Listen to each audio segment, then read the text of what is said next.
अनि अहिले चाहिँ म ग्राउन्डतिर छु योसँग ओइ तन्किरा यसलाई अहिले खेल्ने वातावरणै छैन नि त यहाँबाट छिर्ने र यहाँबाट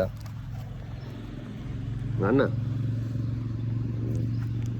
ह्यान्डसेक गर त 1 मिनट ह्यान्डसेक गर त ल ओइ एल्फी ह्यान्डसेक ह्यान्डसेक ह्यान्डसेक ह्यान्डसेक हे रुक रुक रुक हिरुक हिरुक हिरुक ह्यान्डसेक गर गुड अक्को अक्को अक्को अक्को अक्को अक्को अक्को गुड त्यही हो अनि हामी चाहिँ खासमा ग्राउन्डतिर आउने सडकतिर घुम्ने त्यस्तै गरिरहेको छौँ अनि मलाई पनि बिरामी भएर खास चाहिँ त्यस्तो सन्चो छैन त्यही भएर यसलाई चाहिँ दौडाइरहेको छैन दौडाउनु पनि पर्छ बिहान बिहान दौडाउँछु यसलाई अनि ग्राउन्डतिर आयो घामसाम ताप्यो सिधोहरू छ यस्तो यो त्यही भएर यसो खुट्टाहरू गिला गिला हुन्छ अब गएर पोस्नुपर्छ फेरि है गाइस